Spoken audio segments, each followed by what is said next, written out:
Good morning children. आज हम पढ़ेंगे व्याकरण का एक और भाग, काल।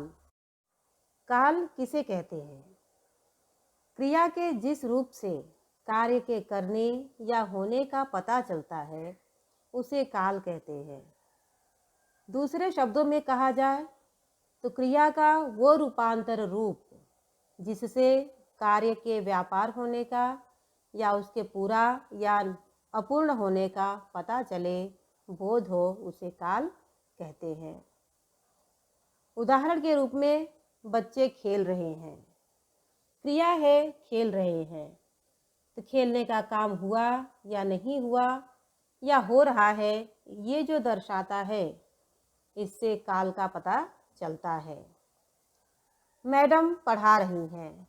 क्रिया है पढ़ा रही हैं। पढ़ाने का काम शुरू है या खत्म हुआ, जिस क्रिया से पता चले, जिस शब्द से पता चले, वो काल को दर्शाता है कि कौन सा काल है। ये भूतकाल है, वर्तमान काल है या भविष्य काल है। काल के मुख्य रूप से 3 भेद हैं। पहला भूतकाल, दूसरा वर्तमान काल और तीसरा भविष्य काल। सबसे पहले हम देखेंगे भूतकाल। भूतकाल 2 शब्दों के मेल से बना है, भूत और काल। भूत का अर्थ होता है बीत गया, जो समाप्त हो गया, और काल मीन्स समय। क्रिया के जिस रूप से बीते हुए समय का पता चले उसे हम भूतकाल कहते हैं। दूसरे शब्दों में कहा जाए तो जिस क्रिया से कार्य के समाप्त होने का पता चलता है, काम खत्म होने का पता चलता है, उसे भूतकाल कहा जाता है। भूतकाल की पहचान कैसे की जाती है? इसके अंत में था, थे, थी जरूर आता है। अंत में था है, थे है और थी है, यानी भूतकाल का वाक्य है, भूतकाल पूछा गया है। जैसे रमेश पटना गया था। दूसरा उदाहरण, पहले मैं लखनऊ में पढ़ता था। तीसरा है, राम ने रावण का वध किया था। ये तीनों ही अंत होते हैं वाक्य था शब्द से। था आने का मतलब ही है कि ये भूतकाल का वाक्य है। भूतकाल के मुख्य रूप से 3 प्रकार हैं, सामान्य भूतकाल, पूर्ण भूतकाल और अपूर्ण भूतकाल। पहला है सामान्य भूतकाल। जब क्रिया के होने की समाप्ति सामान्य रूप से पता चलती है और ये पता नहीं चलता कि ये काम कब पूरा हुआ भी या नहीं है, तो फिर वहाँ पर सामान्य भूतकाल होता है, जहाँ हम निश्चित नहीं कर सकते कार्य किस समय किया गया, पूरा हुआ या नहीं हुआ, जिसके कि अंत में आ, ई, ए आते हैं, वहाँ पर सामान्य भूतकाल होता है। जैसे नेताजी ने भाषण दिया। दिया यहाँ पर था नहीं आया, लेकिन वाक्य के अंत में या आया, आ आया, इसलिए ये सामान्य भूतकाल है। अकबर ने पुस्तक पढ़ी। पढ़ी क्रिया है, पढ़ी भूतकाल में हुआ काम है, लेकिन पूरा हुआ या नहीं हुआ पता नहीं चलता, इसलिए सामान्य भूतकाल का वाक्य है। कुसुम घर गई। गई क्रिया है, जाने का काम पूरा हुआ या नहीं, कब गई ये पता नहीं चलता, इसलिए यहाँ भी वाक्य सामान्य भूतकाल का है। दूसरा है पूर्ण भूतकाल। क्रिया के जिस रूप से कार्य के पूरे होने का पता चलता है, निश्चित समय से पहले ही काम हो गया, वहाँ पर पूर्ण भूतकाल होता है। दूसरे शब्दों में कहा जाए तो यहाँ पर वाक्य के अंत में था, थी, थे, चुका था, चुकी थे, चुके थे आदि भी आते हैं। जहाँ भी था आते हैं, चुका था आते हैं, वहाँ हमेशा पूर्ण भूतकाल होता है। उदाहरण, वरुण ने कहानी लिखी थी। लिखी थी, लिखने का काम पूरा हो चुका था, इसलिए पूर्ण भूतकाल। राम ने खाना बनाया था। बनाने का काम पूरा हो गया था, इसलिए पूर्ण भूतकाल। हम घूमने गए थे, घूमने जाने का कार्य भी पूरा हो चुका था, इसलिए यहाँ भी पूर्ण भूतकाल है। तीसरा है अपूर्ण भूतकाल। क्रिया के जिस रूप से ये पता चले कि कार्य अभी तक पूरा नहीं हुआ था, अपितु कंटिन्यू जारी है, चल रहा है। शुरू होने का पता चले लेकिन खत्म होने का पता नहीं चलता, वहाँ अपूर्ण भूतकाल होता है। इसकी पहचान है कि अंत में, इसके वाक्य के अंत में रहा था, रही थी, रहे थे आता है। जहाँ भी आ जाए रहा था या रही थी या रहे थे, वहाँ पर हमेशा अपूर्ण भूतकाल होता है। उदाहरण, मोहन मैदान में घूम रहा था। रहा था, घूम रहा था क्रिया है, रहा था आया इसलिए अपूर्ण भूतकाल। वह हॉकी खेल रहा था। सुनील पढ़ रहा था। जो भी क्रिया है, खेल रहा था, पढ़ रहा था, रहा था आने के कारण ये अपूर्ण भूतकाल माना जाएगा। आगे है वर्तमान काल। वर्तमान काल में भी क्रिया के जिस रूप से ये पता चले कि काम अभी हो रहा है, उसे वर्तमान काल कहा जाता है। जो भी काम दिखाया जाए उसी वक्त हो रहा है तो वहाँ वर्तमान काल होगा। इसके अंत में, वर्तमान काल के अंत में ता, ती, ते कंपल्सरी आता है, जिससे कि पता चलता है कि क्रिया या कार्य निरंतर चालू है, वर्तमान में ही हो रही है। उदाहरण, राम अभी अभी आया है। अभी अभी आया है, क्रिया है, आया है, तो ये है आ गया यानी वर्तमान काल। वर्षा हो रही है, अभी हो रही है। मोहन पढ़ रहा है, अभी पढ़ रहा है। ये वर्तमान काल के उदाहरण हैं। वर्तमान काल के भी 3 भेद हैं: सामान्य वर्तमान काल, अपूर्ण वर्तमान काल और पूर्ण वर्तमान काल। इसमें पहला है सामान्य वर्तमान काल। क्रिया के जिस रूप से कार्य पूरा हुआ या नहीं हुआ, उस पता चलता है, पूरा होने या न होने का पता चले, वहाँ सामान्य वर्तमान काल होता है।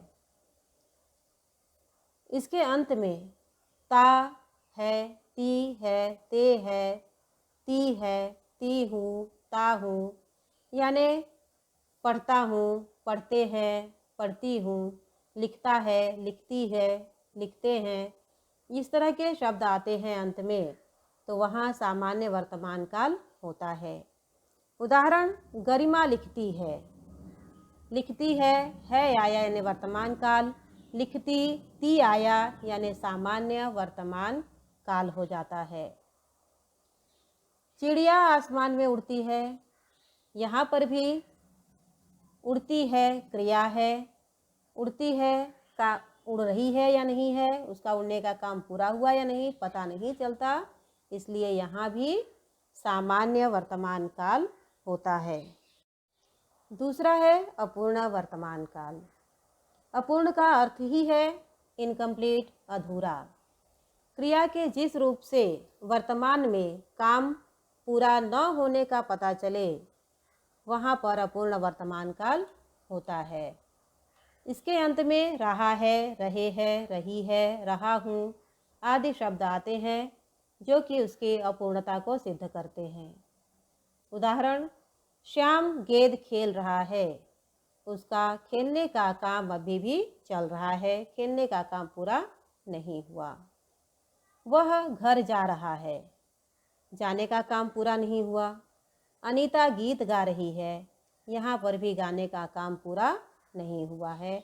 और है आया यानी वर्तमान काल। वर्तमान काल में भी अपूर्ण वर्तमान काल। वर्तमान काल में तीसरा है पूर्ण वर्तमान काल। पूर्ण यानी पूरा। क्रिया के जिस रूप से कार्य के पूरे होने का पता चलता है, उसे पूर्ण वर्तमान काल कहते हैं। जैसे मैंने फल खाए हैं, फल खाने का काम पूरा हो गया, क्रिया है, खाए हैं, खाने का काम पूरा हो गया। उसने गेंद खेली है, गेंद से खेलने का काम पूरा हो गया है। वह आया है, आने का काम पूरा हो गया है। तो यहाँ पर खाए है, खेली है, आया है, ये सब पूर्ण वर्तमान काल के उदाहरण हैं। तीसरा है भविष्यत काल। भविष्य में होने वाले, फ्यूचर में होने वाली क्रिया को भविष्यत काल कहा जाता है। क्रिया के जिस रूप से आने वाले समय में काम पूरा होने का पता चले उसे भविष्यकाल कहते हैं। इसके अंत में गा, गे, गी कंपलसरी आता है, इसलिए इसे भविष्यकाल कहा जाता है। उदाहरण, मैं कल विद्यालय जाऊंगा। जाऊंगा क्रिया है और ये भविष्यकाल का है। खाना कुछ देर में बन जाएगा, बनने का काम हो जाएगा, यहाँ भी भविष्यकाल जाएगा। राजू देर तक पढ़ेगा, भविष्यकाल की ही बात की गई है, तो यहाँ पर भी पढ़ेगा भविष्यकाल के अंतर्गत आता है। पेपर में दिया जाता है काल परिवर्तन करके फिर से वाक्य लिखने के लिए। कोई एक वाक्य दे दिया गया और उसके सामने ब्रैकेट में या कोष्ठक में काल का नाम लिख दिया गया कि कौन से काल में आपको परिवर्तित करना है। तो उसको ध्यान में रखते हुए हम काल परिवर्तन की बातें करेंगे, किस तरह से किया जाए। एक वाक्य लेकर के काल के सभी रूपों में किस तरह से परिवर्तित किया जाए या क्या रूप आएगा उसे मैं बता रही हूँ। एक वाक्य लिया हमने, राजू खाना खाता है। इसको हम शुरू करेंगे भूतकाल में परिवर्तित करने से। सबसे पहले सामान्य भूतकाल में राजू खाना खाता है की जगह अब जो क्रिया है खाता है वो हो जाएगा खाना खाया। सामान्य भूतकाल के रूप में वाक्य होगा राजू ने खाना खाया। वही वाक्य अपूर्ण भूतकाल में जब हम बदलेंगे तो हो जाएगा राजू खाना खा रहा था। क्रिया है खाता है, वही हो गया खाना, यहाँ पर हो गया खा रहा था। पूर्ण भूतकाल के रूप में राजू ने खाना खाया था, खाने का काम पूरा हो गया। तो जिसमें भी पूछा जाए हमें उसमें परिवर्तित करना है। वाक्य लिया था हमने, राजू खाना खाता है। ये सामान्य वर्तमान काल का वाक्य है, तो ये वैसे के वैसे ही सामान्य वर्तमान काल में लिख दिया जाएगा। अपूर्ण वर्तमान काल में बदलने की बात करें तो खाता है की जगह आ जाएगा खा रहा है। राजू खाना खा रहा है। पूर्ण वर्तमान काल में बदलेंगे तो राजू ने खाना खाया है या फिर राजू खाना खा चुका है। दोनों ही वाक्य में खाने का काम पूरा हो गया, इसलिए ये पूर्ण वर्तमान काल का वाक्य हो जाता है। तीसरा है भविष्यत काल। भविष्यत काल अकेला है, इसमें कोई सामान्य अपूर्ण और पूर्ण नहीं होता।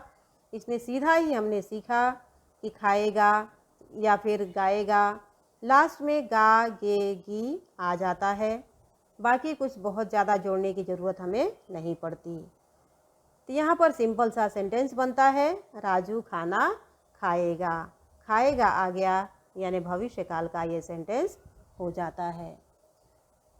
इसी को बार बार सुनना है, ध्यान रखना है, प्रैक्टिस करनी है। वाक्य बदलने हैं, पूछा गया हो जिस किसी भी रूप में, चाहे पूर्ण वर्तमान काल के रूप में या पूर्ण भूतकाल के रूप में या भविष्यकाल के रूप में, हमें उस रूप में बदल करके वाक्य को फिर से लिखना पड़ता है।